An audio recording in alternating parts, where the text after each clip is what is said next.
Lowest ಪ್ರೈಸಲ್ಲಿ lowest specification ಜೊತೆ ರೆಡ್ಮಿಯಲ್ಲಿ ಒಂದು ಫೋನ್ ತಂದಿದ್ದಾನಂತೆ ನಮ್ಮ ಹುಡುಗ. ಸೊ ಅದು ಯಾವುದು ಅಂತ ನೋಡೋದಕ್ಕೆ ನಾನು ಸ್ವಲ್ಪ ಎಕ್ಸೈಟ್ ಆಗಿದ್ದೀನಿ. ನೋಡೋಣ ಇವಾಗ ಯಾವುದು ಅಂತ. Redmi A2 64GB storage 7GB RAM ಅಂತ ಕೊಟ್ಟಿದ್ದಾರೆ. ಇದ್ರ ಮೇಲೆ ಒಂದು ಚಿಕ್ಕದಾಗಿ ಸ್ಟಾರ್ ಕೂಡ ಹಾಕಿದ್ದಾರೆ. ಸೊ ಏನು ಅಂತ ನೋಡೋಣ. ಬಾಕ್ಸಲ್ಲಿ ನೋಡೋದಾದ್ರೆ ಮೇಡ್ ಇನ್ ಇಂಡಿಯಾ ಬ್ರ್ಯಾಂಡಿಂಗ್ ಇದೆ.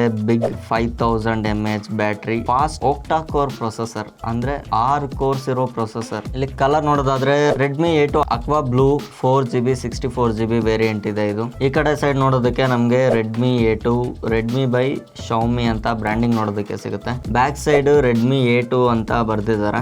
ಇಲ್ಲೂ ಮೇಡ್ ಇನ್ ಇಂಡಿಯಾ ಬ್ರ್ಯಾಂಡಿಂಗ್ ಇದೆ. ಇದನ್ನ ಓಪನ್ ಮಾಡಿ ನೋಡೋಣ ಬಾಕ್ಸ್ ಒಳಗಡೆ ಏನೇನಿದೆ ಅಂತ. ಇದೇನೋ ಒಂದು ನೋಡ್ತಿದ್ದೀರಾ, ಇದೊಂದು ಟೆಂಪರ್ ಗ್ಲಾಸು. ಇದೊಂದು ವಿಚಿತ್ರ ಟೆಂಪರ್ ಗ್ಲಾಸು. ಇದ್ರ ಬಗ್ಗೆ ನಾನು ನಿಮಗೆ ನೆಕ್ಸ್ಟ್ ಶಾರ್ಟಲ್ಲಿ ಹೇಳ್ತೀನಿ. ಬಾಕ್ಸ್ ಒಳಗಡೆ ನಮಗಿಲ್ಲಿ ಫೋನ್ ನೋಡೋದಕ್ಕೆ ಸಿಗ್ತಾ ಇದೆ. ಫಸ್ಟು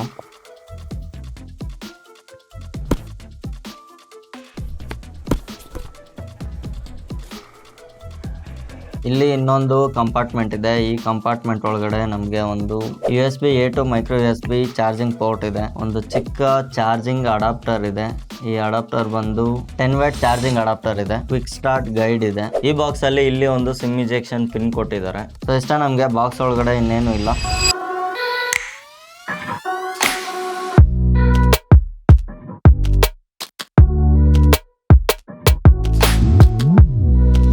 ಫೋನ್ನ ವಿಷಯಕ್ಕೆ ಬಂದರೆ ಇದೊಂದು ಪ್ಲಾಸ್ಟಿಕ್ ಬ್ಯಾಗ್ ಆಗಿದ್ದು ಇಲ್ಲಿ ರೆಡ್ಮಿಯ ಲೋಗೋ ನೋಡೋದಕ್ಕೆ ಸಿಗ್ತಾ ಇದೆ. ಮತ್ತೆ ಇದು ಡ್ಯೂಯಲ್ ಕ್ಯಾಮ್ರಾ ಸೆಟಪ್ ನೊಂದಿಗೆ ಇದು ಮತ್ತೆ ಡ್ಯೂಯಲ್ ಫ್ಲಾಶ್ ಲೈಟ್ ನೊಂದಿಗೆ ಇದು ಬರುವಂತದ್ದು. ಇಲ್ಲಿ AI ಕ್ಯಾಮ್ರಾ ಅಂತ ಮೆನ್ಷನ್ ಮಾಡಿದ್ದಾರೆ. ತುಂಬಾ ಚಿಕ್ಕ ಚಿಕ್ಕ ಕ್ಯಾಮ್ರಾ ಸೆನ್ಸರ್ ಗಳನ್ನ ಇದು ಹೊಂದಿದೆ. ಈ ಕಡೆ ನಮಗೆ ಸಿಮ್ ಟ್ರೇ ನೋಡೋದಕ್ಕೆ ಸಿಗುತ್ತೆ. ಮತ್ತೆ ಟಾಪ್ ಸೈಡ್ ಒಂದು ಸ್ಪೀಕರ್ ಗ್ರಿಲ್ ನೋಡೋದಕ್ಕೆ ಸಿಗುತ್ತೆ. ಈ ಕಡೆ ಸೈಡ್ ವಾಲ್ಯೂಮ್ ಬಟನ್ ಮತ್ತೆ ಪವರ್ ಬಟನ್ ಇದೆ. ಕೆಳಗಡೆ ನೋಡೋದಾದ್ರೆ ಒಂದು ಮೈಕೋಲು ಮತ್ತೆ ಮೈಕ್ರೋ USB ಚಾರ್ಜಿಂಗ್, ಒಂದು 3.5mm ಜಾಕ್ ನ ಹೆಡ್ಫೋನ್ ಜಾಕ್ ಇದೆ. ಇಷ್ಟು ಕಮ್ಮಿ ಬೆಲೆ ಫೋನು ಎಷ್ಟೊತ್ತಲ್ಲಿ ಆನ್ ಆಗ್ಬೋದು ಅದನ್ನೇ ಚೆಕ್ ಮಾಡೋಣ.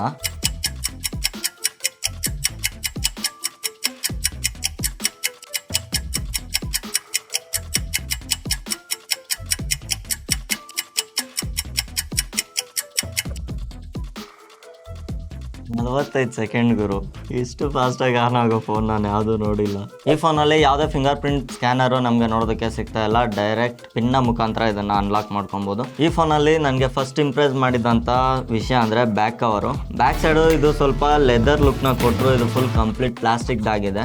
ನೋಡ್ತಾ ಇರ್ಬೋದು, ಟೆಕ್ಸ್ಚರ್ ಕೂಡ ತುಂಬಾ ಸಖತ್ತಾಗಿದೆ. ನೆಕ್ಸ್ಟ್ ಇದ್ರ ಕ್ಯಾಮ್ರಾ ಕ್ವಾಲಿಟಿ ಬಗ್ಗೆ ನೋಡೋಣ. ಕ್ಯಾಮ್ರಾ ಒಂದ್ ರೇಂಜ್ಗೆ ಓಕೆ ಅನ್ಸುತ್ತೆ. ನಾನು ಇದ್ರಲ್ಲಿ ತೆಗೆದಿರೋದು ಒಂದು ಫೋಟೋ ನೋಡ್ಬೋದು. ಇದರಲ್ಲಿ HDR ಮೋಡ್ ಸಹ ಕೊಟ್ಟಿದ್ದಾರೆ. HDR ಮೋಡ್ ಅಲ್ಲೂ ಸಹ ನಾವು ಫೋಟೋನ ತೆಗಿಬಹುದಾಗಿದೆ. ಇದು HDR ಅಲ್ಲಿ ತೆಗೆದಿರೋ ಫೋಟೋ ಆಗಿರುತ್ತೆ. ಇದು HDR ನ ಆಫ್ ಮಾಡಿ ತೆಗೆದಿರೋ ಫೋಟೋ ಆಗಿರುತ್ತೆ. ಮತ್ತೆ ಇಲ್ಲಿ ವಿಡಿಯೋ ಅಲ್ಲಿ ನೋಡ್ಕೊಳ್ಳೋದಾದ್ರೆ ವಿಡಿಯೋ ಅಲ್ಲಿ ನಮಗೆ 720p ಮತ್ತೆ 1080p ಅಲ್ಲಿ 30 FPS ವರೆಗೂ ಇದು ವಿಡಿಯೋನ ರೆಕಾರ್ಡ್ ಮಾಡುತ್ತೆ. ವಿಡಿಯೋ ಸಹ ಒಂದು ಒಳ್ಳೆ ಕ್ವಾಲಿಟಿ ವಿಡಿಯೋನ ಕೊಡುತ್ತೆ ಅಂತ ಹೇಳ್ಬೋದು. ಈ ಪ್ರೈಸ್ ಪಾಯಿಂಟ್ಗಂತೂ ನನಗೆ ಈ ವಿಡಿಯೋ ಕ್ವಾಲಿಟಿ ಓಕೆ ಅನ್ನಿಸ್ತು. ಇದರಲ್ಲಿ ಪೋರ್ಟ್ರೇಟ್ ಶಾರ್ಟ್ಸ್ ಸಹ ತೆಗಿಬಹುದಾಗಿದೆ. ಪೋರ್ಟ್ರೇಟ್ ಶಾರ್ಟ್ಸ್ ಸ್ವಲ್ಪ ಈ ರೀತಿ ನೋಡೋದಕ್ಕೆ ಸಿಗುತ್ತೆ. ಗುರು ಇದ್ರಲ್ಲಿ ನಿಜವಾಗ್ಲೂ ಪೋರ್ಟ್ರೇಟ್ ಮೋಡ್ ಆತರ ಏನು ಇಲ್ಲ ಗುರು. ಸ್ವಾಮಿ, ಇದ್ರಲ್ಲಿ ಸುಮ್ಮನೆ ಪೋರ್ಟ್ರೇಟ್ ಅಂತ ಕೊಟ್ಟಿದ್ದಾರೆ. ನಾನು ಇಲ್ಲಿ ಫೋಕಸ್ ಮಾಡೋದಕ್ಕೆ ಹೋದ್ರೆ ಆಬ್ಜೆಕ್ಟ್ ನ ಸುತ್ತಲೂ ಒಂದು ಆರ್ಟಿಫಿಷಿಯಲ್ ಆಗಿ ಒಂದು ಬ್ಲರ್ ನ ಆಡ್ ಮಾಡ್ತಾ ಇದಾರೆ ಅಷ್ಟೇ. ಸೊ ಅದ್ ಬಿಟ್ರೆ ಸಬ್ಜೆಕ್ಟ್ ನ ಇದು ಟ್ರ್ಯಾಕ್ ಮಾಡುತ್ತೆ. ಸಬ್ಜೆಕ್ಟ್ ಟ್ರ್ಯಾಕ್ ಆಗಿದ ತಕ್ಷಣ ಆ ಸುತ್ತಲೂ ಕಂಪ್ಲೀಟ್ ಏರಿಯಾನ ಬ್ಲರ್ ಮಾಡುತ್ತೆ. ಅದ್ರ ಜೊತೆಗೆ ಪೂರ್ತಿ ಸಬ್ಜೆಕ್ಟ್ ನ ಸಹ ಬ್ಲರ್ ಮಾಡಿ ಹಾಕುತ್ತೆ ಗುರು. ಇಲ್ಲಿ ನೋಡಿ, ಇಲ್ಲಿ ಅಲ್ಲಿ ಪೋರ್ಟ್ರೇಟ್ ತಗೊಳ್ಳೋದಕ್ಕೆ ಟ್ರೈ ಮಾಡ್ತಾ ಇದ್ದೀನಿ. ಫುಲ್ ಸಬ್ಜೆಕ್ಟ್ ಸಮೇತ ಇದು ಬ್ಲರ್ ಆಗ್ತಾ ಇದೆ ಗುರು. ಇದು ಪೋರ್ಟ್ರೇಟ್ ಅಂತ ಯಾರು ಹೇಳೋದೇ ಇಲ್ಲ. ಸೊ ನಾರ್ಮಲ್ ಫೋಟೋನೇ ಬೆಟರ್ ಅಂತ ಅನ್ಸುತ್ತೆ ಇದಕ್ಕಿಂತ. ಅದಕ್ಕೋಸ್ಕರ ಪೋರ್ಟ್ರೇಟ್ ಮೋಡ್ ಇದರಲ್ಲಿ ಯೂಸ್ಲೆಸ್. ಇದು HD+ IPS ಡಿಸ್ಪ್ಲೇ ಹೊಂದಿದ್ದು 6.27 ಇಂಚಸ್ ಸ್ಕ್ರೀನ್ ಸೈಜ್ ಇದೆ. ಸೊ ಇದರಲ್ಲಿ ವಿಡಿಯೋ ನೋಡೋದಕ್ಕೆ ಒಂದು ಒಳ್ಳೆ ಕ್ಲಾರಿಟಿ ವಿಡಿಯೋನೇ ಕೊಡ್ತಾ ಇದೆ. ಸೊ ಇದು ವಿಡಿಯೋ ಪ್ಲೇ ಮಾಡ್ತಿದ್ದಂಗೆ ಸ್ವಲ್ಪ ಬಿಸಿ ಬಂದಿದೆ. ಇದು ಡಿಸ್ಪ್ಲೇ ಕ್ವಾಲಿಟಿ ಮಾತ್ರ ನನಗೆ 100% ಓಕೆ ಅನ್ನಿಸ್ತು. ಈ ಪ್ರೈಸ್ ಪಾಯಿಂಟ್ ಅಲ್ಲಿ ಇಷ್ಟು ಚೆನ್ನಾಗಿರೋ ಡಿಸ್ಪ್ಲೇ ಬರ್ತಾ ಇರೋದು ಒಳ್ಳೇದು. ಇದರಲ್ಲಿ ಟೋಟಲ್ 4GB ರ್ಯಾಮ್ ಇರುತ್ತೆ. 3GB ನಾವು ಎಕ್ಸ್ಟ್ರಾ ಆಡ್ ಮಾಡ್ಕೊಬೋದಾಗಿದೆ. ಅದು ವರ್ಚುವಲ್ ರ್ಯಾಮ್ ಅಂತಾರಲ್ಲ, ಅದನ್ನ ಯೂಸ್ ಮಾಡ್ಕೊಂಡು ಅಪ್ ಟು 7GB ವರೆಗೂ ಎಕ್ಸ್ಪೆಂಡ್ ಮಾಡ್ಕೊಬೋದಾಗಿದೆ. ಫ್ರಂಟ್ 5 ಮೆಗಾ ಪಿಕ್ಸೆಲ್ ಕ್ಯಾಮ್ರಾ ಆಗಿದ್ದು ಇದರ ಸ್ಯಾಂಪಲ್ ಸ್ವಲ್ಪ ನೋಡೋದಕ್ಕೆ ಈ ರೀತಿ ಇದೆ. ಸೊ ನನಗೆ ಈ ಫೋಟೋನ ಡಿಲೀಟ್ ಮಾಡಿಬಿಡ್ಬೇಕು ಅನ್ನಿಸ್ತಾ ಇದೆ. ಸಿಮ್ ಟ್ರೇ ಬಂದು ಡ್ಯುಯಲ್ ಸಿಮ್ ಸ್ಲಾಟ್ ಇದ್ದು ಒಂದು ಮೆಮೊರಿ ಕಾರ್ಡ್ನ ಹಾಕೊಬೋದಾಗಿದೆ. ಇದರಲ್ಲಿ ಅಪ್ ಟು 1TB ಮೆಮೊರಿನ ಹಾಕೊಬೋದು ಅಂತ ಹೇಳ್ತಾ ಇದ್ದಾರೆ. ಮತ್ತೆ ಇಲ್ಲಿ ಸಿಮ್ ಟ್ರೇ ಅಲ್ಲಿ ಒಂದು ರಬ್ಬರ್ ಕೂಡ ಕೊಟ್ಟಿದ್ದಾರೆ. ಸೊ ಒಂದು IP ರೆಸಿಸ್ಟೆನ್ಸ್ ಅವೆಲ್ಲ ಇರೋದಿಲ್ಲ, ವಾಟರ್ ರೆಸಿಸ್ಟೆನ್ಸ್ ಎಲ್ಲ ಇರೋದಿಲ್ಲ ಇದರಲ್ಲಿ. ಜಸ್ಟ್ ಏನೋ ರಬ್ಬರ್ ಕೊಟ್ಟಿದ್ದಾರೆ ಅಷ್ಟೇ. ಇದರಲ್ಲಿ ಕ್ಯಾಮ್ರಾ ಪ್ಲೇಸ್ಮೆಂಟು ಟಾಪ್ ಸೈಡ್ ಕೊಟ್ಟಿರೋದ್ರಿಂದ ಸ್ವಲ್ಪ ಇಲ್ಲಿ ವೈಬ್ರೇಟ್ ಆಗುತ್ತೆ. ಇಲ್ಲಿ ಆಡಿಯೋ ಕ್ವಾಲಿಟಿನೂ ನೋಡ್ಬೋದು. ಇಷ್ಟಕ್ಕಿಷ್ಟೇ PCಯ ಕೆಲಸ ಡಬಲ್ ಆಗಿದೆ. ಅದು ಸ್ಪೀಕರ್ ಮಾತ್ರ ವರ್ಸ್ಟ್ ಅಂತ ಹೇಳ್ಬೋದು. ಈ ರೀತಿ ಸ್ಪೀಕರ್ ಕೊಟ್ರೆ ಕಾಲ್ ಬರೋದು ಕೂಡ ಕರೆಕ್ಟಾಗಿ ಗೊತ್ತಾಗೋದಿಲ್ಲ ಇದರಲ್ಲಿ. ಈ ಫೋನಲ್ಲಿ ಇದೊಂದೇ ಸ್ಪೀಕರ್ ಕೊಟ್ಟಿದ್ದು. ಇದೇ ನಾರ್ಮಲ್ ನೀವು ಕಾಲಲ್ಲಿ ಮಾತಾಡಬೇಕಾದ್ರೆ ಇದೇ ಸ್ಪೀಕರ್ನ ಉಪಯೋಗಿಸ್ಕೊಂಡು ಇದು ಕಾಲಲ್ಲಿ ಮಾತಾಡ್ಬೋದಾಗಿದೆ. ಯಾಕಂದರೆ ಇಲ್ಲೇ ಮೇನ್ ಸ್ಪೀಕರ್ ಗ್ರಿಲ್ಲು ಇದೆ, ಕಾಲ್ ಸ್ಪೀಕರ್ ಗ್ರಿಲ್ಲು ಇಲ್ಲೇ ಇದೆ. ಒಂದೇ ಸ್ಪೀಕರ್ ಇದರಲ್ಲಿ ಕೊಟ್ಟಿರೋದಾಗಿರುತ್ತೆ. ಇದರಲ್ಲಿ ಯಾವುದೇ ರೀತಿ ಸ್ಟೀರಿಯೋ ಸ್ಪೀಕರ್ ಆ ರೀತಿ ಏನೂ ಇರೋದಿಲ್ಲ. ಸೊ ಅದು ಬೇಸಿಕ್ ಯೂಸರ್ಸ್ಗೆ ಒಂದು ಕಾಲ್ ಹೋಗೋದಕ್ಕೆ ಇದನ್ನು ಯೂಸ್ ಮಾಡ್ಬೋದು. ಬೇಸಿಕ್ ನೀಡ್ಸ್ ಸಣ್ಣ ಪುಟ್ಟ ವಾಟ್ಸಪ್ ಚಾಟ್ಗಳಿಗೆ ಯೂಸ್ ಆಗುತ್ತೆ. ಮತ್ತು ಇದರಲ್ಲಿ ಫೋನ್ಪೇ, ಗೂಗಲ್ ಪೇ ಇದೆಲ್ಲ ಕರೆಕ್ಟಾಗಿ ವರ್ಕ್ ಆಗುತ್ತೆ. ಇದು ಆಂಡ್ರಾಯ್ಡ್ 12 ಗೋ ಎಡಿಷನ್ ಇರೋದ್ರಿಂದ ತುಂಬ ಲಿಮಿಟೆಡ್ ಸೆಕ್ಯೂರಿಟಿ ಇರುತ್ತೆ. ಯಾರಿಗಾದ್ರೂ ಕೀಪ್ಯಾಡ್ ಫೋನ್ ತಗೊಳ್ಳೋ ಪ್ಲಾನ್ ಇದ್ದರೆ, ಒಂದು ಆಂಡ್ರಾಯ್ಡ್ ಫೋನ್ ಬೇಕು ಅಂದರೆ ಕೀಪ್ಯಾಡ್ ಕಂಪ್ಯಾಟಿಬಲ್ ಇರೋರಿಗೆ ಈ ಫೋನ್ ಓಕೆ ಅಂತ ಅನ್ಸುತ್ತೆ. ಸೊ ಈ ಪ್ರೈಸ್ ಪಾಯಿಂಟ್ಗೆ ನನಗೆ ಒಂದು ಒಳ್ಳೆ ಫೋನ್ ಅನ್ನಿಸ್ತಾ ಇದೆ.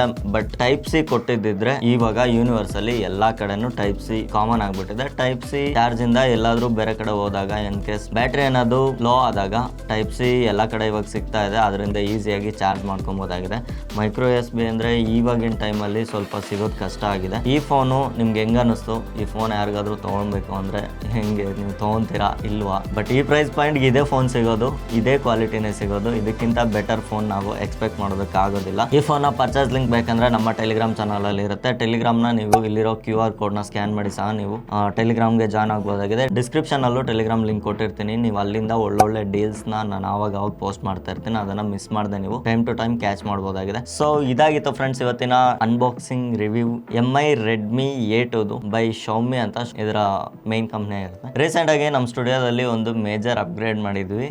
MacBook M3 Pro base level 16 inches top of the line laptop ಅಂತ ಹೇಳ್ಬೋದು. ನಾವು ಬೇಸಿಕ್ ಎಡಿಟಿಂಗ್ಸ್ಗೆ ಯೂಸ್ ಮಾಡೋ ಒಂದು ಒಳ್ಳೆ ಲ್ಯಾಪ್ಟಾಪ್ ಅಂತ ಅನ್ಕೊಂಡು ನಾನು ಪರ್ಚೇಸ್ ಮಾಡಿದ್ದು. ಅದರ ಅನ್ಬಾಕ್ಸಿಂಗ್ ವಿಡಿಯೋ ನಿಮಗೆ ಇಲ್ಲಿ ಸಿಗುತ್ತೆ. ನೀವು ಇಲ್ಲಿಂದ ಆ ವಿಡಿಯೋನ ನೋಡ್ಬೋದಾಗಿದೆ. ನೆಕ್ಸ್ಟ್ ವಿಡಿಯೋದಲ್ಲಿ ಇನ್ನೊಂದು ಟೆಕ್ ವಿಡಿಯೋ ಜೊತೆ ಆದ್ರೆ ನಿಮ್ಮ ಜೊತೆ ಇರ್ತೀನಿ. ಅಲ್ಲಿವರೆಗೂ ಟೇಕ್ ಕೇರ್, ಬಾಯ್.